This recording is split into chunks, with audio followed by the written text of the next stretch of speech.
Nossa boa noite a todos. É muito bom estarmos juntos na igreja mais uma vez, principalmente em uma noite especial como essa, uma noite de oração. Eu gosto muito do culto de quarta-feira, porque o culto de quarta-feira é um culto que, através de uma ferramenta especial que Deus concedeu a cada um de nós temos a oportunidade de nos aproximarmos do Senhor. A oração é uma grande ferramenta que nos aproxima de Deus, estreita o nosso relacionamento com o Senhor. E é uma grande ferramenta também que estreita o nosso relacionamento com o nosso semelhante, né? É muito bom quando nós podemos orar uns pelos outros. É muito bom quando nós temos a oportunidade de juntos, com o mesmo objetivo, interceder, orar, clamar.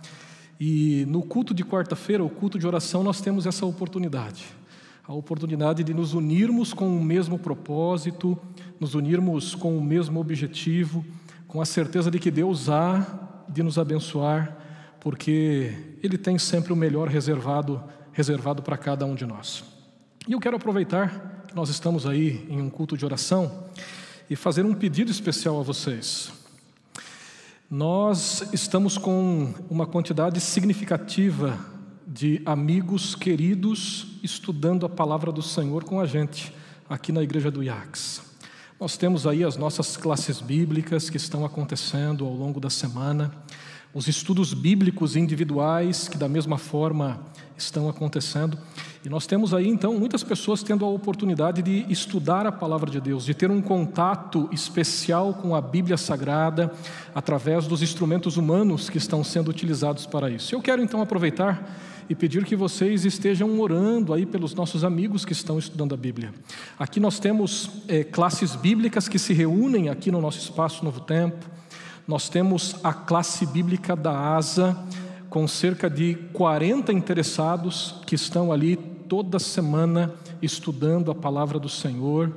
Nós temos aí as classes bíblicas dos clubes de aventureiros e desbravadores, as nossas crianças, os nossos adolescentes estudando a palavra de Deus. Vamos orar para que de fato o Espírito Santo faça morada no coração desses nossos amigos, que a instrução bíblica seja de fato eficaz e que dentro de muito pouco tempo possamos ver os frutos sendo colhidos para a honra e glória do Senhor. Sonhamos aí com uma primavera florida, muitas pessoas tendo a oportunidade de publicamente demonstrar a sua aceitação por Jesus como sendo o Salvador da vida delas. E claro, esse é um momento que sempre nos alegra, né? Nós sempre ficamos muito felizes quando temos a oportunidade de presenciar a entrega dos nossos amigos a Cristo Jesus. Então, na sua agenda de oração, coloque lá, orar pelos nossos amigos interessados, estudantes da Bíblia, os nossos alunos de classes bíblicas, para que possam aí cada vez mais crescer no conhecimento da palavra e que dentro de muito pouco tempo então possam tomar essa decisão especial. Eu sempre digo, a decisão mais importante que um ser humano pode tomar na vida, né? A decisão ao lado de Cristo Jesus. Esse é o meu pedido especial para vocês aqui nessa noite. E eu quero então convidá-los a irmos juntos à palavra de Deus. Você pode abrir a sua Bíblia no Evangelho de João, no capítulo 2. Nós vamos estudar aqui os versos de 1 a 11. E aqui nós encontramos uma história que é muito conhecida, que me chama muito a atenção pelos detalhes e que com certeza dela podemos extrair algumas lições especiais para a nossa vida. Aproveitando que nós estamos aí em um mês onde se fala a respeito do namoro, a respeito do casamento, a respeito do relacionamento afetivo, homem e mulher, essa instituição especial que Deus criou. Então acredito que esse é um tema que vem a calhar, com certeza vem de encontro com as nossas necessidades, porque daqui nós extraímos algumas orientações importantes da parte de Deus através de João, para que nós possamos, dentro desse ambiente familiar, entendermos quais são os planos que Deus com certeza tem para cada um de nós. Muito bem, você pode abrir então a sua Bíblia, Evangelho de João, capítulo 2, a partir do verso 1. Eu vou dividir aqui, para ser didático, a minha fala em duas partes. Primeiramente nós vamos fazer uma leitura desses versos, A leitura é um pouquinho longa, mas se faz necessária para que nós possamos entender aqui o contexto. E em cada um dos pontos em que alguma palavra se destaca, alguma palavra que, quem sabe, necessita de uma explicação, vou fazer uma pausa, vou apresentar a explicação, seguimos na leitura. Depois de encerrarmos aqui a leitura, eu vou então apresentar a vocês 4 pontos, 4 lições que eu extraio aqui deste relato, lições que com certeza vêm diretamente de Deus a cada um de nós aqui nessa noite. Você pode me acompanhar então na sua Bíblia, a partir do verso 1, capítulo 2 de João, começa dizendo assim: 3 dias depois, houve um casamento em Caná da Galileia, achando-se ali a mãe de Jesus. Verso 2, Jesus, ele também foi convidado com os seus discípulos para esse casamento. Logo nesses primeiros versos, nós encontramos alguns pontos em destaque. O primeiro deles está aqui logo nas primeiras palavras. O texto de João diz: 3 dias depois houve um casamento. É interessante prestarmos atenção nos detalhes do texto bíblico, porque aqui nós percebemos que há uma sequência. É como se o evangelista dissesse assim: olha, na continuidade do relato acontece isso. Podemos dizer, segundo alguns estudiosos, que aqui nós encontramos um idiomatismo hebraico e grego. É como se João, aqui ao escrever, dissesse assim: olha, diante de tudo isso que está acontecendo, que tem acontecido, agora, depois de amanhã, acontece um casamento. Entenderam? É como se ele dissesse assim: olha, a partir do verso 43 do capítulo 1, nós encontramos aqui o relato de Filipe e Natanael. Na sequência, quase que imediatamente, após 3 dias, ou como se em outras palavras ele dissesse assim: a partir desse momento, depois de amanhã, vai acontecer, ou no caso, aconteceu um casamento. Porque aqui nós encontramos 3 dias, e eu destaco isso aqui para servir de base para aquilo que vou falar logo em seguida. Porque quando nós falamos 3 dias, parece que a ideia é de que João está falando sobre 3 dias completos, mas na realidade aqui ele fala apenas de 2. Um exemplo para que possa ficar claro para todos nós. Deixe-me chegar um pouquinho mais perto dessa escada aqui. Aqui nós temos 4 lances de escada. Eu vou subir o primeiro, ok? Quando eu subo o segundo, eu já passei por 2. E falta o terceiro.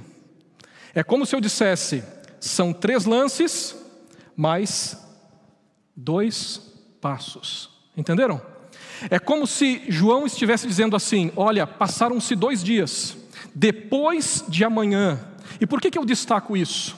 Porque me chama muito a atenção o deslocamento aqui de Jesus com os seus discípulos, a partir desse momento em que a Bíblia destaca como sendo a passagem do tempo, estava acontecendo algo, Filipe e Natanael entram em cena, e imediatamente agora aparece o casamento, as bodas de Caná. Interessante que aqui nós encontramos no primeiro círculo vermelho, Betânia. Aqui em Betânia, nós, quando estudamos o capítulo 1, nós vemos aqui o local onde esses eventos aconteceram. Foi na região de Betânia. Foi ali que Jesus foi batizado por João Batista. Foi ali que os eventos do capítulo 1, eles aconteceram. E aqui nós percebemos que agora há um deslocamento. O texto diz na sequência, 2 dias depois, na realidade, Jesus agora com os discípulos saindo de Betânia, ele se desloca até o pontinho vermelho lá em cima. Estão vendo? Caná da Galileia. Cerca de 13 quilômetros de Nazaré, ao norte de Nazaré. Alguns estudiosos dizem que esse percurso, ele se desenvolve ao longo de cerca de 90 quilômetros. É bastante coisa, né? 90 quilômetros. Quando nós analisamos essas questões, às vezes a gente não para pensar, né? Mas esses detalhes fazem toda a diferença.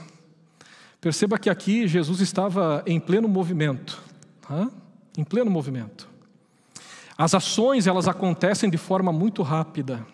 Saindo agora de Betânia, se desloca a Caná, conforme o texto aqui diz, aonde agora ele é convidado para um casamento.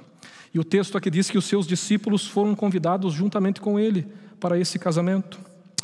Quando nós destacamos aqui Caná da Galileia, nós encontramos aqui algo interessante, né? Caná da Galileia hoje é conhecida como sendo a moderna cidade de Khirbet Canaã. O nome é semelhante, pelo menos o segundo dele. E é interessante que, mesmo mudando um pouquinho o nome em relação ao primeiro nome, nós encontramos aqui no nome algumas características que nos chamam a atenção em relação a essa cidade. O nome Caná nos diz muito, até mesmo em relação àquilo que era uma característica daquela região. Inclusive, este nome chega aos nossos dias atualmente como algo que é conhecido. A tal da cana, já ouviram falar na cana? Muita gente aqui gosta de comer cana, né? A cana era a mesma. Essa era uma cidade muito conhecida por suas plantações de cana.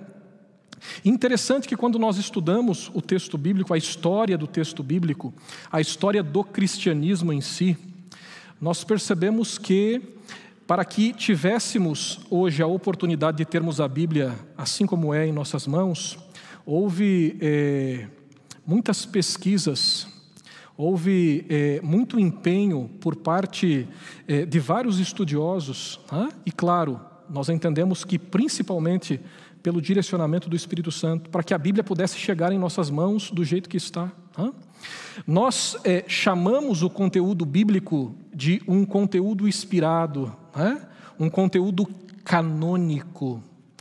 Se é canônico, é porque Deus inspirou como algo que se apresenta de forma reta, em todos os seus princípios.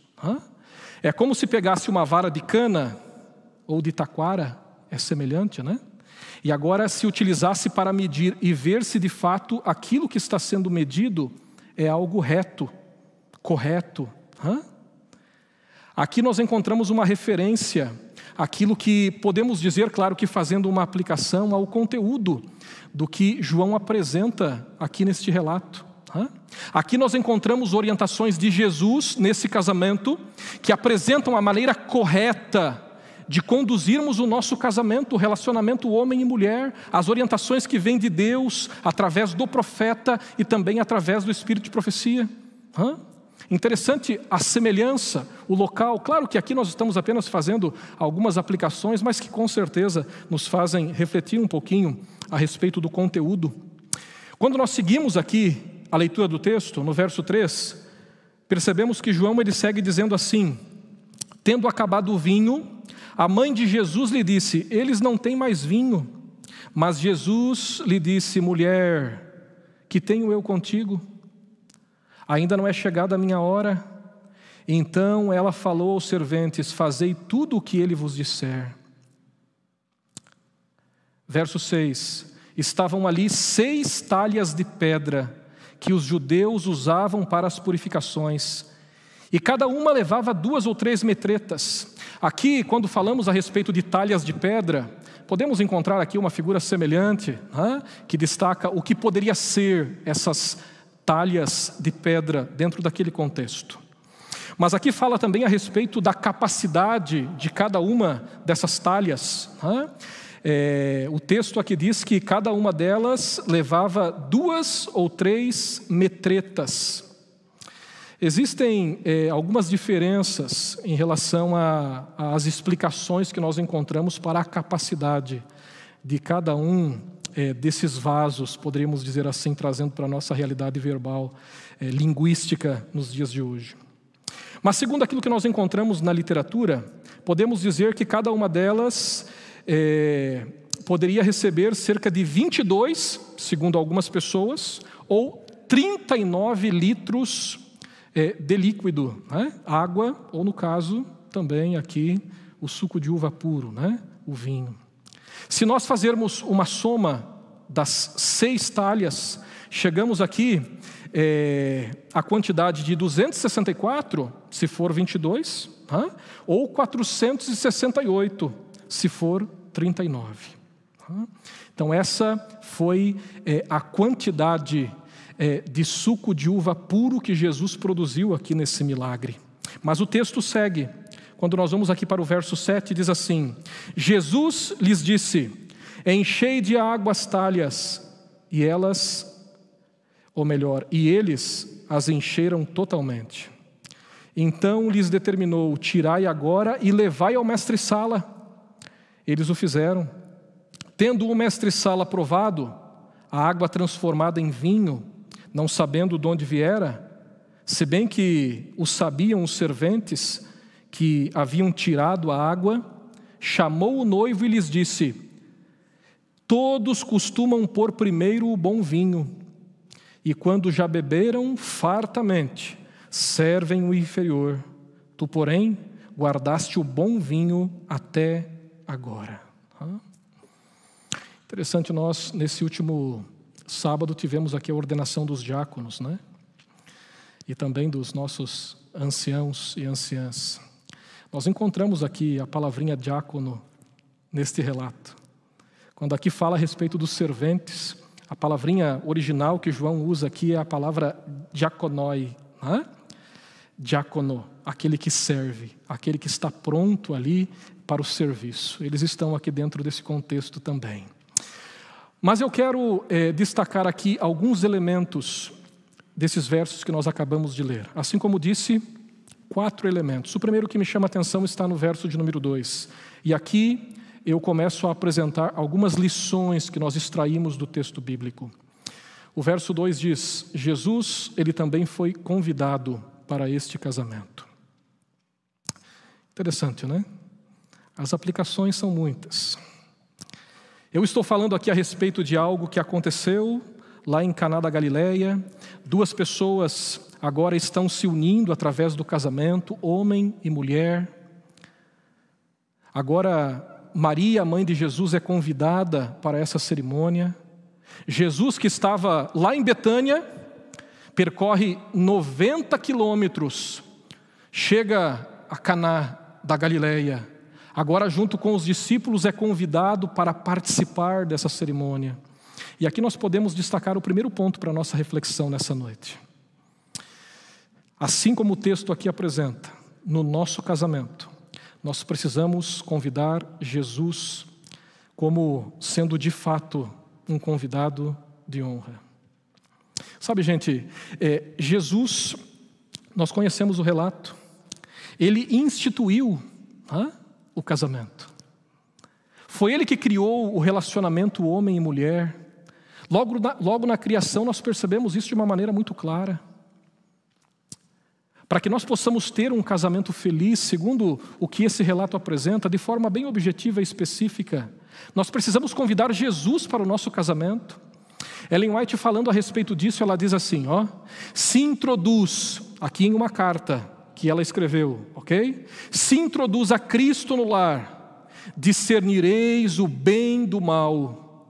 E ela segue dizendo, estarei aptos a ajudar os vossos filhos a serem árvores de justiça, dando os frutos do Espírito. No livro Lar Adventista ela diz, unicamente a presença de Cristo pode tornar homens e mulheres felizes. Interessante, né?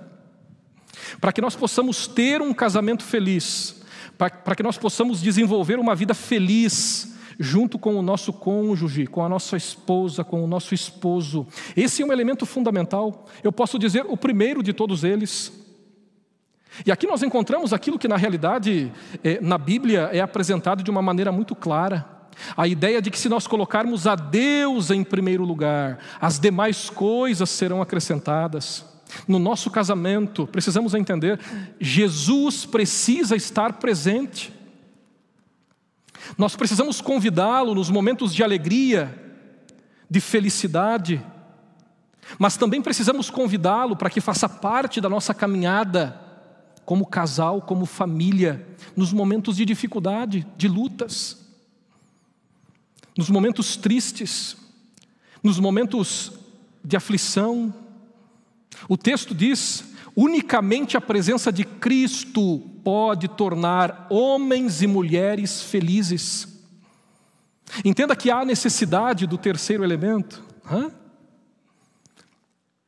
Assim como já mencionei, foi ele que criou o casamento. Ele instituiu o relacionamento do homem com a mulher. Ele sabe exatamente aquilo que nós precisamos para que nós possamos ter uma vida feliz ao lado da pessoa que nós tanto amamos. Claro, nós somos pessoas diferentes. E aqui nós encontramos a beleza da criação divina. É na diferença que se apresenta a beleza da criação. Nós somos diferentes. Homens, mulheres, e são os dois únicos gêneros que existem, né? Segundo aquilo que nós entendemos da parte de Deus. Pessoas diferentes, mas pessoas que se completam quando agora são dirigidas por Deus nesse relacionamento. Por sermos diferentes, muitas vezes há os atritos, né? As dificuldades que todos nós temos. Todos nós temos as nossas dificuldades, as nossas lutas, dentro do contexto familiar, relacional. Mas é interessante que o conselho da parte de Deus, ele apresenta a base para que nós possamos passar pelos momentos felizes e também pelos momentos difíceis, com a certeza de que estamos caminhando pela trilha certa. Estamos sendo direcionados por Deus, estamos na presença do Senhor. O primeiro conselho que eu destaco, segundo aquilo que nós estamos estudando aqui nessa noite, é de que Jesus precisa estar presente em nosso casamento. Jesus foi convidado para esse casamento. Para o nosso casamento também precisamos convidar Jesus. E digo para você, esse convite deve ser feito diariamente. É na presença de Deus que nós, como família, crescemos, nos aproximamos cada vez mais. É Ele que nos une. É como se fosse a cola que nos une, que nos aproxima, que nos dá condições de caminharmos juntos, vivendo uma vida feliz.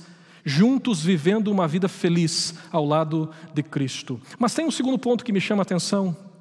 Um segundo conselho. Quando nós vamos para o verso 5, ali o texto diz: fazei tudo o que Ele vos disser. Interessante, né? Em primeiro lugar, eu preciso convidar Jesus para fazer parte do meu casamento, do meu noivado, do meu namoro. E agora, tendo Jesus presente, eu preciso ser fiel àquilo que Ele me pede, obediente. O que Maria disse aqui aos diáconos, aos serventes? Fazei tudo o que Ele vos disser. Muito interessante, né? O texto aqui fala a respeito de obediência. Nós precisamos ser fiéis e obedientes. Precisamos buscar em Jesus os meios para termos um casamento feliz. Conselhos para a igreja, na página 134, Ellen White diz: se a vontade de Deus é cumprida, perceba, se a vontade de Deus é cumprida, marido e mulher respeitarão um ao outro e cultivarão amor e também confiança. Então o amor vai existir, a confiança vai existir. Perceba o que ela escreve aqui.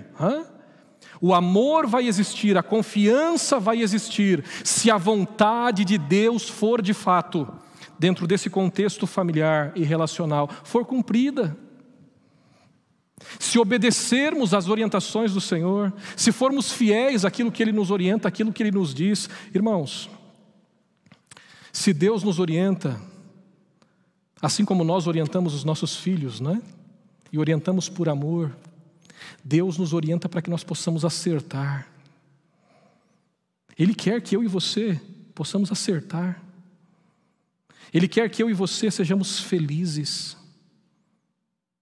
É por isso que Ele se apresenta como alguém que quer fazer parte do nosso relacionamento, do nosso casamento, do nosso noivado, do nosso namoro. E agora, estando ali presente com a gente, Ele nos dá as orientações, as diretrizes. Ele nos apresenta o caminho pelo qual nós devemos percorrer. Precisamos seguir a vontade de Deus no nosso casamento, para que nós possamos assim ter condições de cultivarmos amor e confiança. Muitas vezes a falta de confiança no outro é um reflexo da nossa falta de confiança no Senhor. A falta de amor pela esposa ou pelo esposo é um reflexo da nossa falta de amor para com o Senhor. O segundo conselho que eu destaco, com base na história que nós estamos estudando aqui nessa noite, precisamos fazer tudo o que Ele nos disser. Eu gosto muito desse texto. Ellen White escrevendo, ela diz assim: aquele que deu Eva a Adão por companheira, operou seu primeiro milagre numa festa de casamento, na sala festiva em que amigos e parentes se alegravam juntos. Cristo começou seu ministério público, sancionou assim o casamento, reconhecendo-o como instituição por Ele mesmo estabelecida. Ordenou que homens e mulheres se unissem em santo matrimônio para constituir famílias cujos membros coroados de honra fossem reconhecidos como membros da família celestial. Eu gosto muito dessa última parte. As famílias que seguem a Cristo, que têm essa esperança no coração de dentro de muito pouco tempo se encontrarem com o Senhor, para estarem com Ele por toda a eternidade, devem ser famílias que são reconhecidas como membros da família de Deus. Essa ideia de reconhecimento vem da ideia de testemunho. Em outras palavras, através do meu testemunho, terei a oportunidade, juntamente com a minha família, de sermos agora reconhecidos como membros da família de Deus. Isso aqui tem a ver com o quê? Tem a ver com obediência. Tem a ver com a ideia de levarmos em conta as orientações do Senhor, colocando em prática no nosso dia a dia. E através dessa prática diária, o nosso testemunho agora será algo visível a todas as pessoas. E é o que ela diz aqui: desta forma teremos condições de agora sermos reconhecidos. Estes são aqueles que fazem parte da família celestial, a família de Deus. Mas eu sigo já indo da metade para o final do meu sermão, destacando aqui o terceiro ponto. Quando nós vamos para o verso 9, o texto diz: a água agora foi transformada em vinho. Interessante, Jesus realiza um milagre. Primeiro, ele é convidado para o casamento. Agora ele dá todas as instruções, e essas instruções são obedecidas, são seguidas, são orientações que são colocadas em prática. Mas claro, assim como já mencionei, muitas vezes nós vivemos momentos de altos e baixos, e às vezes até mesmo precisamos de um milagre para que o casamento possa avançar. Eu não sei, quem sabe nesse momento eu posso estar falando para alguém de forma presencial ou virtual que está passando por alguma dificuldade no seu casamento. Alguém que ora dizendo assim: Senhor, eu preciso de um milagre. Eu quero dizer algo para você aqui nessa noite. Quando Jesus é convidado para o casamento, quando nós procuramos fazer a vontade de Deus no nosso casamento, quando houver necessidade, segundo o que o relato aqui nos apresenta, quando for necessário, Jesus fará o milagre. Ele estava ali presente, ele foi convidado para estar ali, para fazer parte daquela cerimônia que ele mesmo instituiu. Ele dava as orientações eram obedecidas. Quando houve necessidade, de uma maneira muito simples, nós percebemos isso nesse relato, Jesus agora faz um milagre. Na nossa caminhada não é diferente. Nos momentos de dificuldade, se Jesus estiver à frente, se nós de fato colocamos Jesus como sendo a prioridade na nossa caminhada, tenha certeza, e eu falo isso olhando nos olhos de cada um de vocês, tenham certeza, no momento de dificuldade, Jesus fará um milagre. Sabe por quê? Eu gosto muito do conceito de milagre. Segundo alguns estudiosos, muitos dizem por aí que o milagre ele é 50% humano e 50% divino. Eu encontro aqui uma grande verdade, não sei você. Mas eu percebo na Bíblia Deus, Ele pedindo que o ser humano faça a sua parte, a parte que te corresponde. Deus pede que você dê o primeiro passo, que você coloque o pé na água, que você cumpra aquilo que é a tua responsabilidade, porque aquilo que é possível você pode fazer. O nosso Deus é o Deus do impossível. Ou seja, quando chegamos ao limite, quando já não podemos mais avançar, porque nós somos limitados, aí o Deus do impossível entra em cena e o milagre acontece. É a força ou o esforço humano aliado ao poder divino. É um milagre. Imagine, eu convidei Jesus para fazer parte do meu casamento.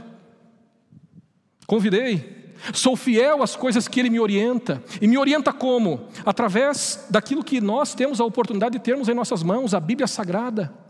Gente, a Bíblia é uma carta de amor que Deus permitiu que chegasse às nossas mãos nos dias atuais para ser o norte, o meio, pelo qual nós podemos conhecê-lo em primeiro lugar e agora entender por qual caminho devemos percorrer. Isso é a Bíblia.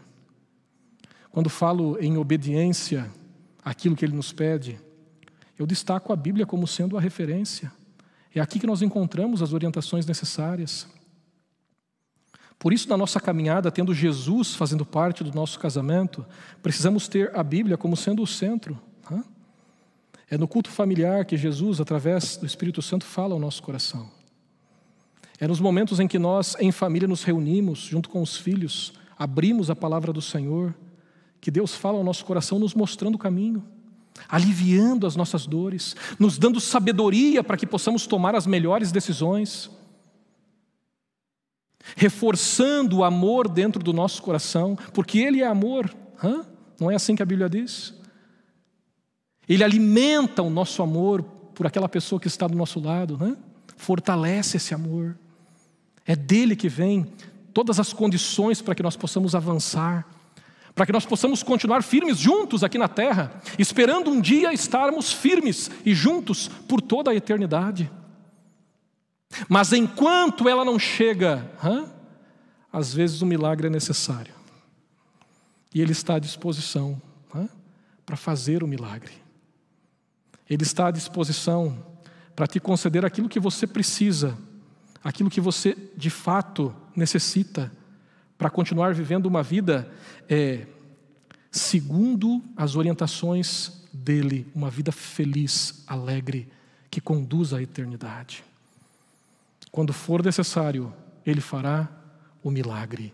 E aqui eu destaco então o último ponto, a última lição que nós extraímos aqui deste relato.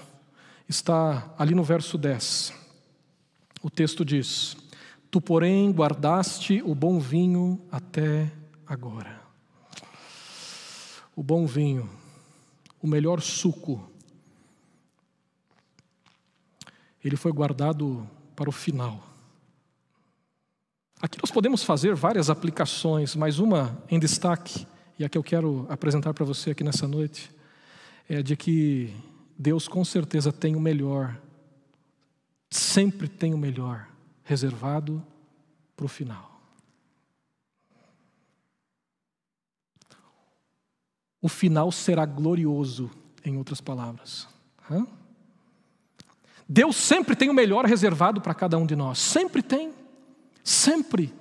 Sabe, às vezes nós como seres humanos limitados que somos, às vezes nós não conseguimos enxergar muito além daquilo que a nossa visão alcança.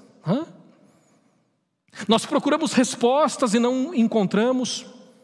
Muitas vezes nós buscamos tentar entender alguma situação, mas a nossa limitação não permite.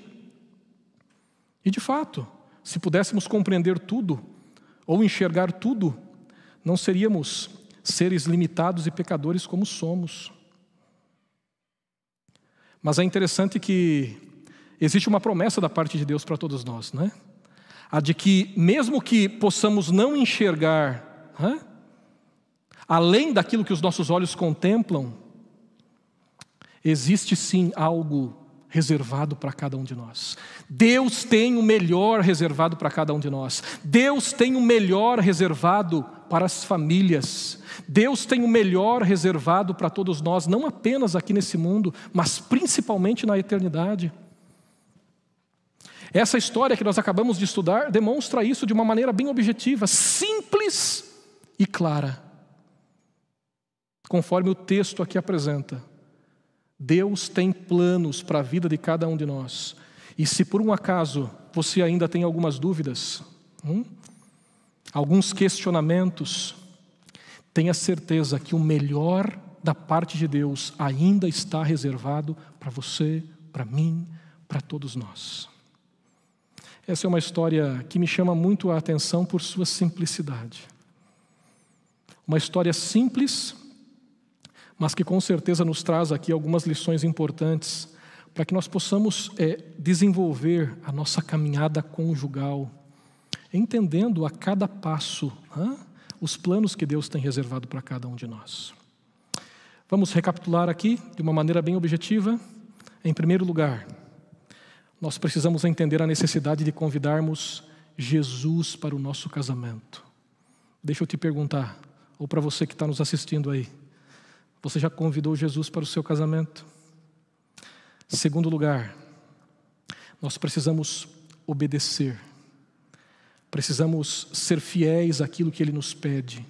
Se você não sabe exatamente aquilo que Jesus te pede, busque, procure, porque com certeza já está revelado tudo aquilo que é necessário para que você possa continuar a sua caminhada, junto com a sua esposa, junto com o seu esposo.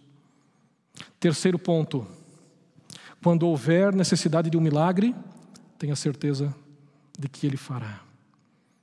E concluindo, o melhor Jesus tem reservado para cada um de nós. Eu fico pensando naquele dia, com essas palavras encerro aqui o meu sermão, naquele dia em que juntos, depois de termos enfrentado as lutas, as dificuldades que todos nós temos aqui nesse mundo, agora de mãos dadas, homem e mulher, junto com os filhos, a herança do Senhor, nós termos agora a oportunidade de juntos podermos ter a convicção, a certeza de que agora não passaremos mais pelas lutas que enfrentamos aqui nesse mundo, mas juntos teremos a oportunidade de estarmos felizes por toda a eternidade. A Bíblia diz, João fala a respeito disso, lá no livro do Apocalipse, que Ele vai fazer novas todas as coisas.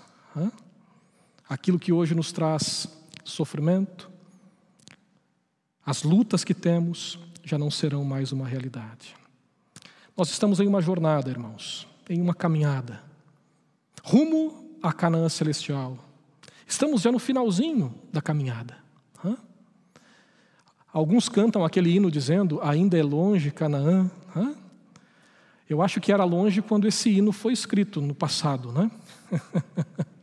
Mas agora está bem pertinho. Canaã está bem pertinho.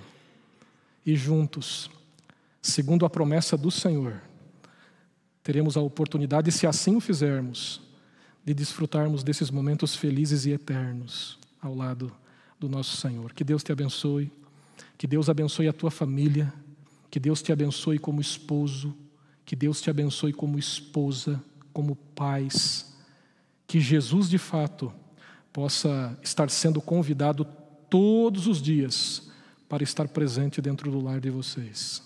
Com certeza assim, o direcionamento será dado todos os dias e a possibilidade do acerto será muito maior. Que Deus te abençoe para isso. Vamos orar? Convido você a se colocar em pé.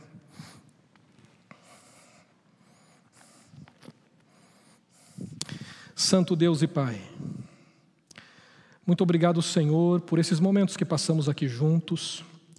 Muito obrigado porque esse relato apresenta de forma simples algumas lições, alguns conselhos que nós podemos sim colocar em prática no nosso dia a dia. Por favor, Senhor, nos ajuda, nos dá força para que possamos diariamente sentirmos o desejo no coração de, junto com a nossa família, clamarmos pela presença do Espírito Santo. Nos ajuda, Pai, a sermos fiéis àquilo que o Senhor nos orienta. Nos dá a certeza de que quando necessitarmos de algum milagre, o Senhor há de fazê-lo. Por favor, Senhor, conserva no nosso coração a esperança de que o melhor está reservado para cada um de nós. Eu quero entregar nas Tuas mãos a Tua igreja aqui nessa noite. Cada família, cada casal em especial, por favor, nos dá sabedoria. Nos ajuda a continuarmos a nossa jornada aqui nesse mundo juntos, com a certeza de que um dia, pela eternidade, permaneceremos juntos ao lado do Senhor. Nos concede uma boa noite, é o que nós te pedimos em nome de Jesus. Amém, Senhor. Amém. Que Deus abençoe todos vocês, que todos tenham uma excelente noite na companhia de Cristo Jesus. Amém?